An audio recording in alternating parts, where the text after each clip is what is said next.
반갑습니다. 장로님. 사회 맡은 박영원 목사입니다. 여기 뭐가 빠졌습니다.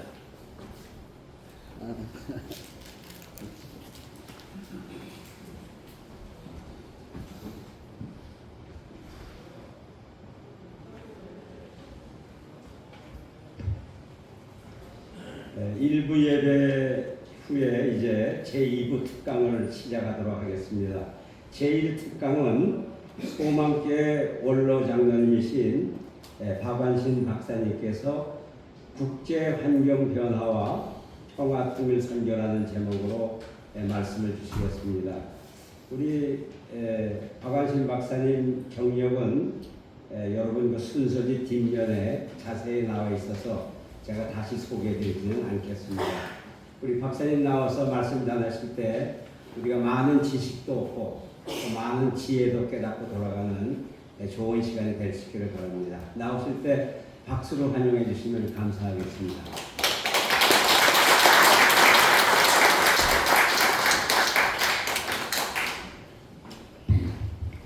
우리 목사님 장로님이니까 제가 가장 큰 하나님께 영광 돌리는 시간이 된 것 같습니다. 사실은 제가 강의도 많이 했지만 오늘처럼 긴장이 될 때가 없어요. 훌륭하신 목사님 장로님들 더구나 또 평양 노래잖아요. 그래서 이북 5도 노래도 제가 강의 통합해서 강의도 했고 여러 번 댕겼습니다. 그런데 평양 노래 하니까 제가 평양에 자주 갔거든요. 그래서 북한학을 연구했기 때문에 안 갈 수 없었습니다. 교계 대표로. 그래서 아까 우리 목사님 설교 말씀에도 주신파라고 하셨는데 저는 즉석에서 평신파라고 하겠습니다. 평행로이와 가까운 평신도로서의 그렇죠? 평신파. 괜찮죠? 네. 좀 이렇게 이제 여러분 너무 긴장되시고 오늘 귀한 또 뭐 행사도 또 뭐 있는데 못 보실 때 오셨는데 귀한 시간입니다. 그래서 귀한 시간이기 때문에 귀하게 하나님의 역사라고 믿습니다. 저는 사실 이 자리에 서게 된 것도 하나님의 영광이에요. 제가 평양 출신도 아니거든요. 근데 평양에도 수차례 다녔고 제가 북한학으로 공부를 하게 됐어요. 그 참 하나님의 역사예요. 이게 왜 제가 북한학을 하게 됐는지 북한학을 석박사를 하고 나서 북한학과 교수를 하고 또 북한 선교하고 충영교에서 세운 사이버대학 총장을 충영교에서 저를 데려가려고 소망교에 전화해가지고 몇 번 저를 찾아가지고 데려가셨습니다. 그래서 했는데 참 하나님의 은혜예요. 그러니까 우리 교단 총회에서도 남북한 선교 통일위원장 장로로서는 최초로 선교파트 위원장을 했습니다. 이게 잘하는 게 아닙니다. 평신도로서 그렇죠. 장로로서 왜냐면 목사님들이 다 했거든요. 훌륭한 목사님들이 그때 북한 선교위원회 뭐 남북한 선교위원회 해가지고 그래서 이제 했는데 한경희 목사님 초대했고 그 다음에 강신민 목사님 그 다음에 훌륭한 목사님입니다. 북한 선교에 관련된 물론 평양노회에서도 막 하셨을 겁니다. 그래서 다 이렇게 남북한 선교 통일위원장을 하셨는데 제가 하게 된 건 목사님들이 추천해서 했어요. 제가 하고 싶다는 사이. 그래서 장로도 한번 해야 되지 않느냐. 북한학을 전공한 교수인데 총장을 찾는데 한번 해야 되지 않느냐. 그래야 제가 남북한 선교 통일위원장을 하게 됐습니다. 그래서 목사님께 정말 감사드리고 또 우리 그때 총대로 나온 우리 장로님으로 감사드리면서 제가 그랬어요.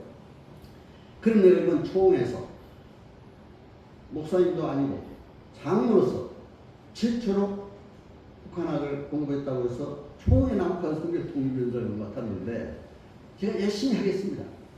섬기겠습니다. 그럼 어떻게 하는지 알아요? 총회에서 그때 바로 각 신학대학에 북한 선교 과목을 넣자. 변하자고 했어요. 결의가 됐어요. 총회에서. 그리고 우리 장신대가 들어가니까 어떤지 알아요? 총신대, 서울신학대학, 성결교회통일, 또 성결교신학대학, 강릉신학대학, 모건대학, 뭐 전부 북한학을 넣게 됐습니다. 너무 감사해요. 그리고 각 대학에서 또 북한학을 묻게 됐습니다. 각 신학대학. 이게 하나님의 역사 아니면 이렇게 될 수가 없다 해서 제가 말씀드립니다. 그래서 제가 그때는 북한학 경과동에 없어 제가 전부 강의를 뭐 밤낮 없이 그냥 하루 하여튼 난 8시간 밤 4시간까지 하루에 한 12시간 강의를 할 것 같아요. 다 했는데 지금 생각하면 너무 하나님의 은혜가 돼서 지금 말씀드립니다. 그래서 이제 제가 오늘 국제 정세와 국제 환경 변화와 이렇게 이제 통일정도 이렇게 제목을 붙였습니다. 그래서 사실 이제 국제 정세가 굉장히 복잡하지 않아요? 뭐 러시아에서 우크라이나 전쟁, 또 우리 미국 또 이렇게 이란하고 전쟁인데 마침 오늘 19일 날 서명, 어제 18일 날 서명을 했어요. 그렇죠? 근데 오늘은 이제 스위스가 완전히 해서 중립국가니까 서명을 해야 완성된다고 그러잖아요. 그렇죠? 그래서 저는 그런 걸 보면서 어떤 이런 국제 환경을 보면서 저는 성경을 보면서 요즘에 새벽 기도에 우리 소망교회에서는 다니엘서하고 이사야서를 하는데 어쩜 그렇게 남북관계 국제 관계를 그대로 똑같이 그려내요. 어떻습니까? 우리 목사님은 저보다 더 잘 아시지만 제가 거기에 잠깐 느낀 것만 말씀드립니다. 보세요. 북이스라엘 유다로 갈라졌잖아요. 우리 남북이 갈라졌잖아요. 세계 유일한 분단. 그런데 북이스라엘 남유다 다 바벨론 포로로 됐죠. 또 애굽에 또 이렇게 의존하면서 모두 뛰는 모습을 볼 수가 있었어요. 그런데 그때 지도자들이 정말 하나님 믿고 이렇게 잘했으면 좋은데 하나님보다도 근신상을 따르잖아요. 이렇게 따르고 하다 보니까 나라가 그냥 엉망이 되고 갈라지고 하는 모습을 볼 수가 있었어요. 저는 이번에 우리 교회 목사님들 새벽기도 시간에 다니엘서 이사야서 하면서 그게 아주 절실히 느꼈어요. 아, 하나님이 어떻게 내가 이 말씀을 드리게 돼서 또 이 말씀을 하필 새벽기도 시간에 주시나 그렇게 했습니다. 그래서 저는 세계 유일한 분당으로 남은 우리 남북한입니다. 너무 안타깝지 않아요, 사실? 참 너무 안타까워요. 그래서 저는 우리 소망교회 북방 선교부를 세워가지고 최초로 평양에도 가지고 왔고 초기 남북한 선교통일위원장으로서도 그때 처음에는 이제 평양에 못 들어가니까 일본에서 주로 모였습니다. 북한의 기독교 대표가 그렇죠. 그리고 브라파에서 모이고 호주에서 모이고 중국, 러시아 모이고 하다가 제가 꼭 대표로 갔어요. 끝나고도 제가 그래도 북한을 전문이니까 가야 되지 않느냐. 전 회장님도 꼭 저를 같이 가자고 그러더라고요.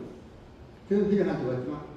그래가지고 그 다음에 평양에 금강산이 문이 열리니까 제가 관동대학의 북한학과 교수로 왔거든요. 근데 거기에 총장이 우리 교회 집사예요. 공교롭게도 알아보니까. 그러니까 이제 총장이 강원도 전체 좀 통일 방향 위해서 하더니 금강산이니까 금강산 관광객 대상으로 우리 관동대에 북한학교가 있으니까 요청이 왔습니다. 관동대학에서 북한학교 교수들이 강의를 해달라고 배 타고 다니면서 배로 갔잖아요. 그래서 제가 쭉 배 타고 다니면서 북한 문제 강의를 했어요. 북한 가서 잘못하면 안 되잖아요. 북한 사람들 엉뚱한 말려주면 안 되잖아요. 북한학을 바로 알고 가서 해야 되니까. 근데 그때 금강산에 가니까 하여튼 뭐 토마토파, 사과파 이런 말이 북한 사람들이 얘기를 해요. 이 토마토파가 있고 사과파가 있습니다. 그 사과파는 뭡니까? 겉은 빨갛고 속은 하얗잖아요. 사과파는 지금 왜 보내볼 때요? 금강산에서 딴 데로. 사과파들은. 토마토는 겉도 빨갛고 속도 빨가니까 금강산 그대로 놔뒀대요. 자기네 공산당생 그대로 놔뒀다 이거죠. 전에 가서 막 얘기했어요. 남북한 같이 모여서 호텔에서 방해했어요. 북한에. 잘못된 현실도 솔직하게 얘기했습니다. 제가 우리 목사님들 또 대학의 총장님들 가서 또 평양에 갔을 때 제가 말씀을 드렸어요.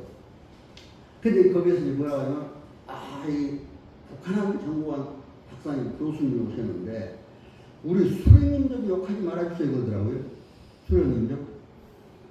수령님 교양 좀 잘해주세요. 북한말로. 여기 평양으로 이거 그렇죠. 수령 교양 좀 잘해주세요. 왜 좋게 얘기해달라 이거죠. 제가 단호하게 얘기했습니다. 뭐라고 했는지 아세요? 저는 여러분들이 정치 지도자를 존경하는 게 좋습니다. 수령을 어떻게 하나님이라고 할 수가 있나요? 안 된다. 단호하게 얘기했습니다. 제가 그게 이제 교회 행정론을 제가 써서 각 신학대에 강의를 하다 보니까 평양신학교 우리 교단을 세웠잖아요. 그래서 한 20권 갖다가 교재를 줬어요. 평양신학교 교재를 하라고. 교회 행정론. 그랬더니 나한테 김일성 부인은 하물림이라는 책을 줘요. 하나님. 내가 기가 막히게 안 봐도 또 없잖아요. 내가 북한을 연구하니까 그래도 받아가지고 연구하려고 나는 연구하면서 그 책을 보니까 완전히 김일성을 하나입니다. 그렇죠? 또 김일성을 신화를 만들고 모래알로 쌀을 만들고 솔방울로 탄을 만들고 별얘기 다 해요. 완전히. 그래서 제가 참 너무나 기가 막혀가지고 야 이게 안 된다 해가지고 과감하게 얘기했습니다. 그러면 하나님이라고 안 된다. 그러니까 그 다음에 평양방송이 못 하나서 그 국정원 그때 당시 중앙정부 제가 보였는데 통일되면 나를 제일 먼저 죽이겠다고 이렇게 나왔어. 죽이라 그러면 난 하나님 앞에 하는 건데 성경 그렇잖아요. 그런 말 했다고 죽인다면 난 더 좋다. 그럼 말았어요. 말았는데 죽이지 못하는 지금까지 여기 살아있잖아요. 지금 제가 몇 살로 보입니까? 우리 목사님. 지금 몇 살로 보이세요? 제가 우리 소망교도 은퇴 원로 장로회가 있습니다. 은장이 회장도 하는데 거기에서 제가 지금 제일 젊은 나이에요. 근데 제일 원로 장로로 소망교도 원로 장로가 별로 없어요. 뭐 은퇴 장로는 아니 22살이 별로 없잖아요. 원로 장로가 10명 되는데 그 중에 이제 하나인데 다 대단히 없어요. 근데 제가 남아있으니까 소망교회는 이렇게 건강하게 사는 비결이 뭐냐 자꾸 물어요. 하나님께 감사하고 기쁘게 살고 건강하게 살려면 여기서 항상 기뻐하라 쉬지 말고 기도하라 범사에 감사하라. 바로 우리 가정에 아주 우리 애들한테도 가움으로 해서 가르치고 있습니다. 그래서 그렇게 생각하니 건강해요. 그리고 일하고 하니까 그래서 이제 저는 그렇게 살려고 노력을 하고 있습니다만 수령을 하나님이라는 건 저는 도저히 용납을 못하겠더라고요. 죽을 각오로 이렇게 한 거죠. 그래도 평양에 가는데 그러니까 저는 평양에 갈 때 절대로 저 혼자 가거나 두세 사람이 가거나 그러지 않았습니다. 한 100여 명 이상 기자들하고 함께 갈 때. 그래야 날 안 죽어요. 그렇잖아요.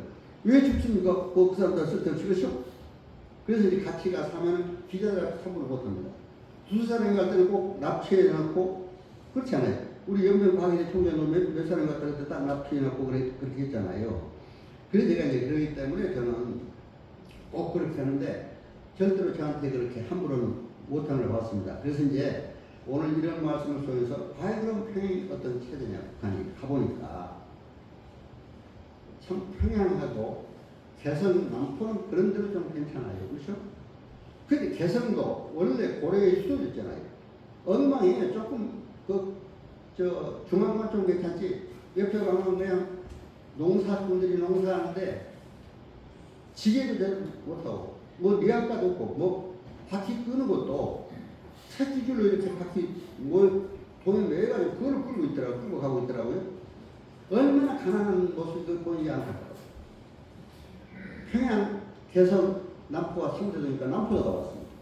남포항이 우리 인천항처럼 얼마나 큰 항입니까? 남포도 형편없이 가봤어요. 평양에서 남포 가는 길도 정말 엉망입니다. 우리는 서울에서 인천 가는 길이 얼마나 대단합니까? 그렇죠? 뭐 완전히 도시화 됐잖아요. 그런 걸 볼 수가 있습니다. 그래서 참 너무 안타깝고 한 번은 자기네들이 우리 박완신 총장 그때 이제 그게 알더라고요. 총장이 박완신 좋아하니까 문학을 하셨으니까 당연히 문학동맹이라고 있어요. 문학동맹들을 다 같이 한번 부산을 한번 가시자고 그래요. 한 그때 12일간 있었어요. 그 백두산까지 가봤어요. 그래서 고려 항공을 타고 다녔어요. 평양에서 양강도 해산시 옛날에 한경도 한경은 그 지금 뭐 양강도 뭐 바뀌었잖아요. 양강도 해산시에 내려서 거기에서 이제 버스를 타고 조금 가니까 백두산이에요. 그 다음에 평계역은 백두산으로 가는 거예요. 저는 중국에서도 우리가 남북한 선교통일 유행할 때 꼭 중국을 1년에 한두 번씩 갑니다. 백두산 가는 게 얼마나 힘들어요. 그렇죠? 올라가는 게. 평지예요. 평지고 정말 그렇게 합니다. 중국에서 보는 백두산은 별것도 아닙니다. 너무 아름답습니다. 그럼 우리 조국이 이렇게 아름답구나 하는 걸 느꼈습니다.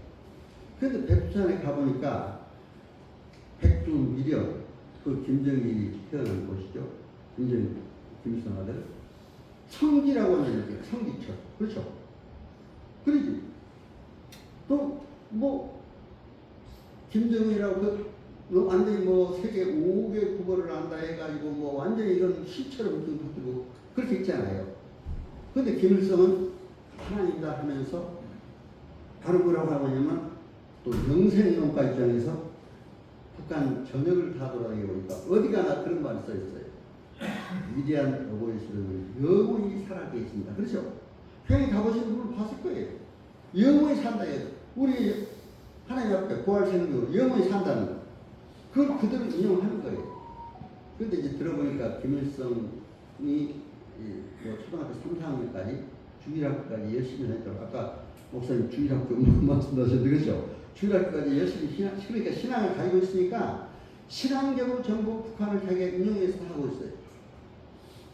제가 그래서 이제 북한도 다니고 하다 보니까 KBS, MBC, SBS 북한 프로그램 다 맡아서 했습니다. 한 10여 년간 TV라든가 라디오. 근데 TV 조선에서 한 번은 주체 사상에 대해서 전부 한번 나보고 아주 설명을 좀 해달래요. 그러면 그 한 일주일 동안 TV 조선을 그렇게 했습니다. 그 영생론, 수령론 다 그 설명을 해줬어요. 주체 사상. 근데 원래 이제 우리나라에 탈북해온 황장의 피가 있잖아요. 황장의 피가 주체 사상을 만들 때는 뭐라고 했습니까? 인간이 모든 것의 주인이고 모든 것을 결정합니다.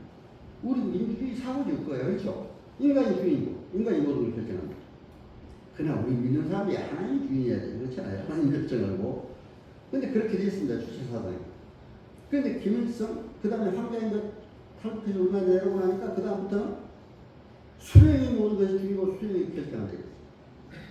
수령론, 영생론, 수령은 영원히 산다. 정말 그런 걸 보고 저는 기가 막혀서 북한을 비판할 수가 없더라고요. 북한할 때가. 그래서 이거 비판하고 또 신학생들한테도 바르게 알려줘야 되잖아요.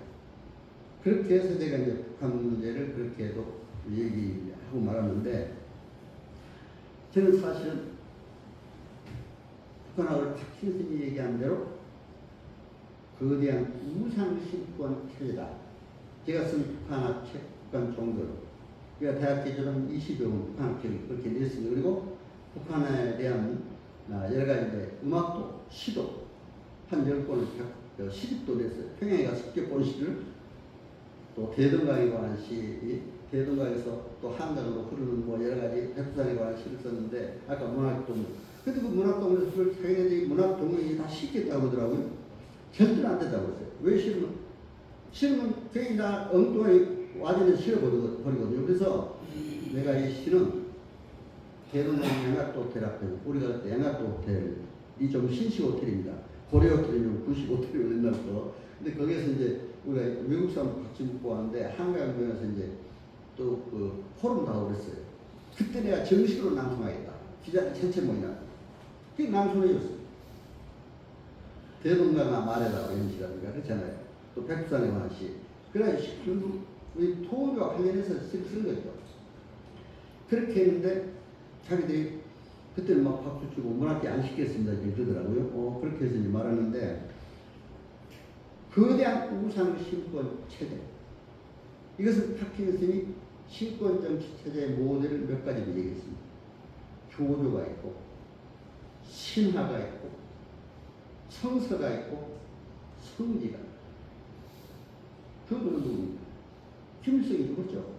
김일성이 죽고 나니까 김정일이. 근데 우리 예수 믿는 사람은 그것도 알아야 돼요. 김일성은 성부요. 그때 그렇게 얘기했어요. 그렇죠? 김정일은 성자예요. 이걸 그렇습니다. 김정은은 성령이라고 그랬어요. 그렇죠? 성부성이 거예요. 하여튼 희한해요. 성경을 다 이렇게 인용해서 하고 있는 걸 볼 수가 있었습니다. 그래서 저는 그러한 신권 체제는 절대로 안 된다. 그래서 내가 참 요즘에 그 다니엘 선하 이사야를 보면서 이스라엘 민족이 왜 하나님 앞에 중심, 세계 어떠한 환경, 강들과 포로, 강들과 어려움을 당하면서도 하나님 중심으로 살았으면 하나님 심판을 회복해 준다고 그렇게 말해요. 잘해 줄 텐데 왜 그러느냐 하는데 북한은 그런 기미가 안 보여요. 그러나 제가 북한의 그 신권 체제의 모델에서 그렇게 하고 나서 이제 동서독 통일 문제를 좀 얘기하면서 우리 통일 문제까지도 좀 펼쳐서 얘기해 드리겠습니다. 근데 신권 체제니까 교조, 김일성, 김정일, 다 지금 김정일까지 신화를 만들어 보였어요. 아까 말씀드렸잖아요. 김일성은 모래알 쌀을 만들고 솔방울 하는 겁니다. 김정은이도 뭐 그 신화를 아주 그냥 말 한마디 한마디가 다 신이 있어다 하면서 합니다. 또 김정은도 그렇지. 그러니까 신화를 만들어 놓고 있죠. 교조, 신화. 또 성경, 주체 사상을 성경이라고 합니다. 자기들은. 근데 이제 우리 소망교회에서 그때 성경을 한 3만 권 찍어서 보냈어요. 우리 박선희 목사님도 이제 북한 출신이잖아요. 북한 출신인데, 황해도 출신인데. 근데 북방성이 가지고 한 3만 권을 찍었는데, 그걸 지혜롭게 찍어갔어요. 왜냐면 우리 여기서 뭐 기독교문서라든가, 저도 기독교문서 교회에 관한 책도 많이 냈었는데, 그 당시에 그 총회장 하시는 분, 장모님 하시잖아요. 근데 우리 그런 데서 이렇게 그런 이름을, 그래서 발간했지만 그런 이름을 써가면 안 된다 해가지고, 뭘 어떻게 한지 알아요? 평양 출판사라고 이렇게 쓰더라고요. 그래서, 아니, 왜 목사님 평양 출판사라고 그러니까, 아니, 그래야 그 사람들이 본대요. 그래야 그 사람들이 본대요. 그래서 관 목사님 나한테 그러더라고요. 내가 좀 그런 얘기하니까, 복음의 절대성은 지키되 문화의 상대성에 따라서 복음입니다. 복음만 절대적이가 해야죠. 하나님만. 그렇죠? 근데 평양에 그걸 전하기 위해서는 평양에, 그렇죠? 평양 출판사니까 평양 사람들이 갖다 보잖아요. 많이. 그렇게 하기로 했다 이거죠. 그러면서 나보고 교회 가는 데마다 이제 아코디언을 막 연주해 주라고 해서 나보고 아코디언을 하라고 그래요. 북한 선교를 막 아코디언을 하라고. 그래서 아코디언을 배우고 한 10여 년 배웠는데 그 지금 아코디언도 많이 좀 연주도 하고 합니다. 복음의 절대성, 문화의 상대성. 그게 교조, 신화, 성서, 성경. 성지. 다른 것마다 성지라고 그래요. 자기는 김일성, 김정일이고. 그때 이제 만경대 김일성이 생겨가 있습니다. 혹시 가보신 분 들어가시는 평양에 계신 분들 아실 거예요. 그렇죠? 만경대. 완전히 초밥집에 저도 옛날에 어렸을 때 초밥집에서 태어났잖아요. 초밥집 꼭 그런 초밥집을 보는 기분이에요. 장독대가 그렇죠? 초밥집, 장독. 그 한 두세 채 이렇게 있는데 거기서 김일성이 태어났대요. 그러면 그런 거 우리한테 선전하더라고 알려주고. 저는 뭐 듣지만 했죠. 북한 학교니까 또 듣고 알아야 되잖아요. 듣고 나서 이제 거기서 같이 사진도 찍고.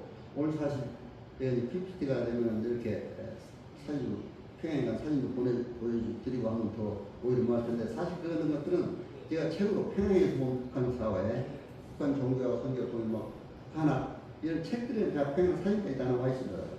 우리 참고로 하시고요. 오늘 뭐 못 보시더라도 제가 이제 그 50분만 짧은 시간에 이걸 또 해야 되니까 그렇게 이제 말씀을 드립니다. 그래서 아주 그 완전히 그 성처럼 백두산 가니까 김정일이가 백두산에 태어났대. 백두 미령이라고 해가지고 완전히 그걸 성지라고 그래요. 그러고 있어요. 성. 백두산 아주 좀 올라가니까 좀 산골백에 이렇게 백두 미령이라고 해서 그 조그만 집도 지어놓고 또 비문도 세우고 막 그렇게 해놨더라고요. 이거 백두 미령이다. 그래서 이제 김정은이 집은 뭐 제가 안 가봤습니다만 그럼 또 태어나면 뭐 어떻게 하겠죠. 그렇잖아요. 그렇게 한 걸 볼 수가 있습니다. 이렇게 성지 또 신화를 만들어 있다. 그것이 바로 신권적. 저는 그래서 내 종교와 선교통일을 얘기는 무상 신권 체제다 이렇게 바꿔버렸습니다. 파킨슨에 관한 신권 체제에 보호되어서 무상 신권 정치제다. 그래서 바로 사실 그러니까 그렇잖아요. 자기가 하나님이라고 해서 그렇게 하고 하니까. 그런데 이제 제가 평양에 들어가기 전에 북한의 기독교 대학의 위원장들을 잘 만났어요. 그 사람들이 누구냐면 강영선 목사라고 강양훈 목사 그 부주석까지 했던 그분의 아들이에요. 강영선 목사. 근데 오면 개인적으로 만났을 때는 그렇게 잘해요. 친절하게. 반갑습니다. 그렇잖아요. 그게 사실은 제가 그렇게 친절하니까 그러면 목사님 사우나 좋아하시면 일본에 온천이 좋은데 온천장 한번 가까이 오니까 따라가요. 둘이 갔어요. 단둘이 정말 그래 없을 때 가까워지더라고요. 그렇죠? 하다 보고 같이 또 온천 뭐 또 하고 근데 거기서 별 얘기 다 해요. 자기가 묻는 우리 분을 이렇게 다니라고 하면서 앞으로 믿는 분을 있는데 북한에서는 기독교를 위원장 하면서도 어떻게 합니까? 정치가 우선이니까 그 정치 살아남으려면 그게 안 따라가고 있다. 내가 그걸 또 어디서 느꼈냐면은 우리 소망교에서 한번 3.1절 기념 예배를 드렸어요. 이 국정에서 내가 북한 앞에 보니까 나보고 그 사람들이 막 안내 좀 하라고 그러더라고요. 어차피 내가 다 만난 사람들이니까 북한의 기독교 대표들을 3.1절 기념식에 초청했어요. 그래 이제 그때 신문 기자 다 오고 있는데 이거 신문 기사에 절대로 오늘 한 거에 대해서 그대로 내지 말라고 내가 기자들한테 경고를 했어요. 내가 이제 신문 기사를 많이 이제 쓰다 보니까 그렇게 했는데 그때 그 사람들이 와서 이제 한참 박선영 목사님이 하고 가서 이제 그래도 북한에서 왔으니까 대표자 보고 한번 나가서 얘기 좀 한번 인사만 좀 하라고. 그게 내가 인사하러 올라갔더니 절대로 정치 얘기하지 마세요. 그냥 교우들끼리 3절을 만나서 우리 민족의 3절 얼마나 귀한 뭐냐. 이 3절 때 일절치하에 우리가 이렇게 참 해방을 그렇게 노래가 얼마나 좋냐 해서 좋은 얘기 하라고 했더니 가서 이제 그거 처음에 그렇게 잘 나가요. 그러더니 뒤에 한 5분 지나더니 위대한 어이수를 막 하면서 또 나와버리는 거예요. 이 기가 막히더라고 그러잖아요. 그러니까 우리 박수림 목사님이 뒤에서 어떻게 할 거예요? 네? 막 그냥 이제 좀 못하게 해도 그러니까 막 우리 교회에서 이 빨갱이 내려가고 난리가 났었어요. 그렇잖아요. 교인들이 빨갱이 내려가고. 그래서 내가 그랬어요. 끝나고 그렇게 하지 말라고 하는데 왜 그러냐. 또 점심을 같이 해야 될 거 아니에요. 그게. 같이 하면서. 그래야 이제 그때 이명박 대통령은 좀그 고급 간부를 했기 때문에 이제 같이 만나서 그러더라고 같이 얘기하고 이제 저도 같이 지금 국방장관이랑 같이 얘기했는데 그렇게 내가 그런 정치 얘기 하지 말라고 하는데 왜 그런 얘기를 하십니까? 그랬더니 뭐라 하는지 알아요? 우리는 그 얘기 안 하고 하면 죽습니다 그러더라고요. 북한 가면 죽는데요. 여러분 어떻습니까? 그 얘기 안 하고 하면 그러니까 거기서 다 지시를 받고 내려온 거죠. 그대로 하라고. 참 내가 그래서 야 이렇게 자유도 없이 모든 걸 정치체제 하에서 움직이는 거. 그러니까 북한의 기독교가 어떻게 됩니까? 사실 그 통일연합 산하에서 기술을 받고 또 국가 보위부 산하에 지하교회들을 철저하게 찾아서 막 감옥에 보내고 그러잖아요. 그런 입장이 있습니다. 그러니까 우리가 그런 거 북한은